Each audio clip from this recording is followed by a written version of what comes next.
지금 이 순간 단어가 입 밖으로 안 나오고 방금 뭐 하려고 했는지 까먹고 사람 이름이 생각 안 나는 증상이 3개월 이상 계속된다면 당신의 뇌는 지금 돌이킬 수 없는 상태로 가고 있을 수 있습니다.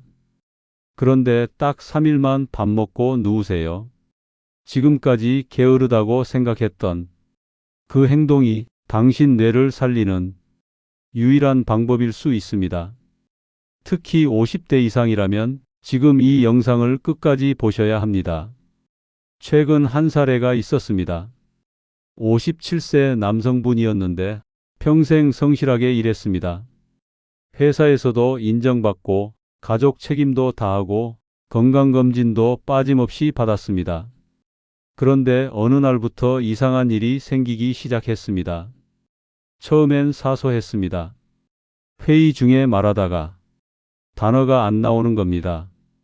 그거 있잖아. 그거 이러면서 손으로 뭔가 표현하는데 단어가 안 떠올. 한두 번은 피곤해서 그러나 했는데 점점 자주 일어났습니다. 그 다음엔 거래처 사장님 이름을 까먹었습니다. 10년 넘게 알고 지낸 분인데 말이죠. 주차장에서 자기 차를 못 찾은 적도 있었습니다. 불안해진 이분이 병원에 갔습니다. MRI도 찍고 혈액 검사도 하고 치매 검사도 받았습니다. 결과는 전부 정상이었습니다.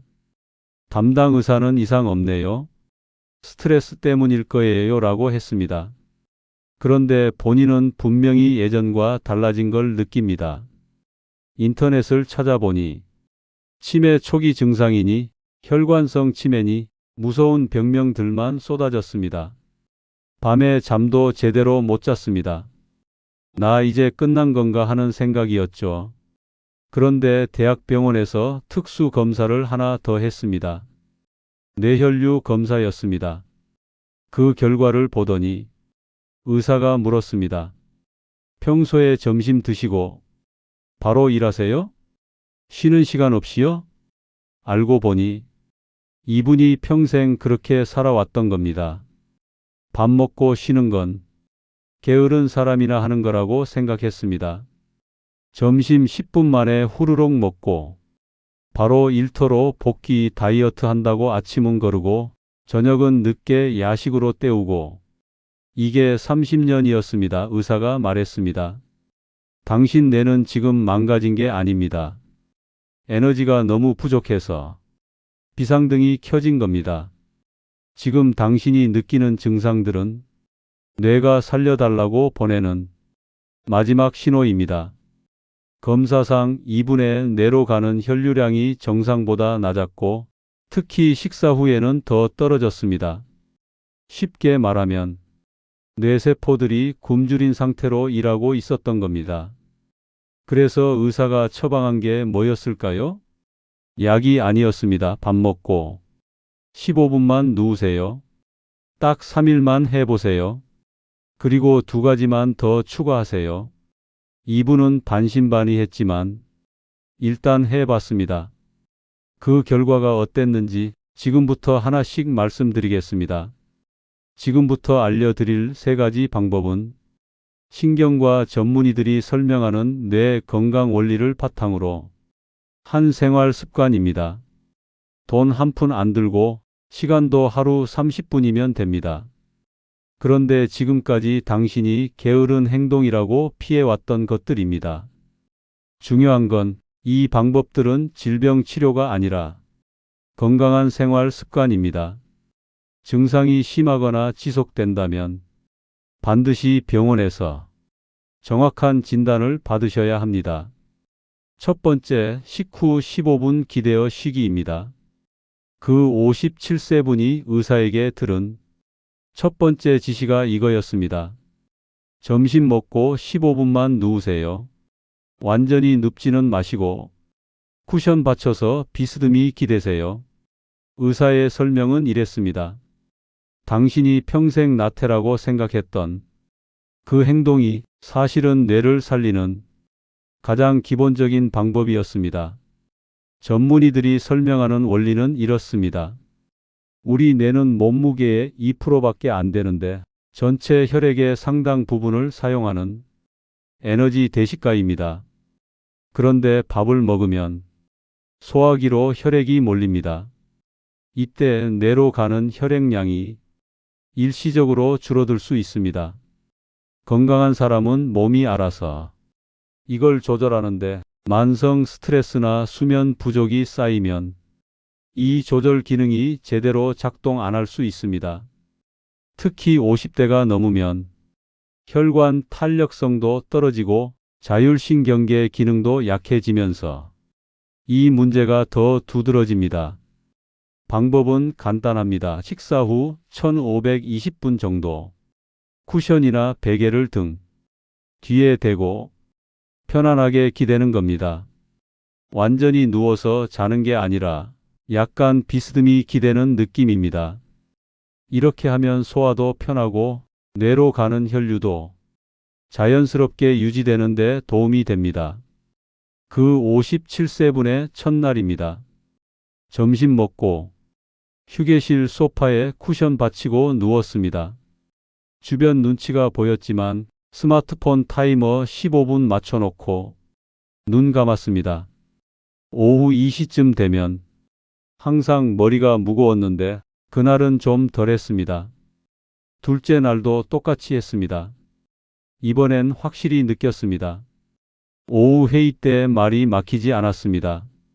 단어가 자연스럽게 나왔습니다. 셋째 날 이분은 확신했습니다. 일주일을 계속하니까 동료들이 요즘 뭔가 달라졌어요. 예전처럼 명확하게 말씀하시네요 라는 얘기를 했습니다. 두 번째, 오전 햇빛 쬐기입니다. 의사가 그 57세분에게 두 번째로 지시한 게 이거였습니다. 매일 아침 10시쯤 밖에 나가서 15분만 서 계세요. 햇빛을 쬐세요. 이분이 물었습니다. 그게 시간 낭비 아닌가요? 의사의 답은 명확했습니다. 당신이 시간 낭비라고 생각한 그 15분이 당신 뇌를 하루 종일 제대로 작동하게 만드는 스위치입니다.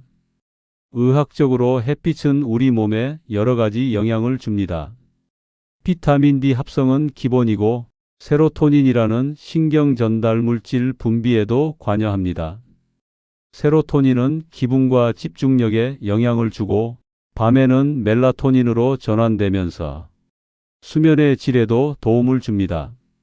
특히 50대가 넘으면 피부의 비타민 D 합성 능력이 젊을 때보다 떨어집니다. 게다가 실내에만 있으면 생체 리듬이 흐트러지면서 뇌 기능에도 영향을 줄 수 있습니다. 연구들을 보면 자연광에 충분히 노출되는 게 인지 기능 유지에 도움이 된다는 보고들이 있습니다. 그 57세분은 둘째 날 아침부터 시작했습니다.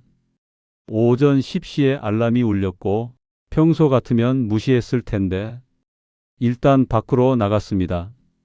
회사 앞 작은 공원에서 15분 동안 그냥 벤치에 앉아 있었습니다. 3일째 저녁, 이분은 변화를 느꼈습니다. 밤에 잠이 잘 오는 겁니다. 평소엔 12시, 1시까지 뒤척였는데 11시쯤 되니까 자연스럽게 졸음이 왔습니다. 그리고 아침에 일어났을 때 머리가 맑았습니다. 일주일 후에는 확실했습니다. 오전에 업무할 때 집중력이 예전보다 훨씬 나아진 걸 느꼈습니다. 세 번째, 저녁 일찍 식사 마치기입니다. 의사가 그 57세분에게 마지막으로 지시한 게 이거였습니다. 저녁은 8시 전에 드시고 그 이후로는 물만 마세요. 이분이 가장 힘들어했던 게 이 부분이었습니다. 평생 저녁 늦게 먹고 야식 먹고 새벽에 배고프면 또 먹고 살았습니다. 의사의 설명은 당신 뇌가 청소할 시간을 주는 겁니다 하였습니다. 우리 몸은 밤에 여러 가지 회복 과정을 거칩니다. 특히 뇌는 낮 동안 쌓인 노폐물을 밤에 청소하는데 이걸 전문 용어로 글림파틱 시스템이라고 합니다. 그런데 음식을 계속 먹으면 소화에 에너지를 쓰느라 이런 회복 과정이 방해받을 수 있습니다.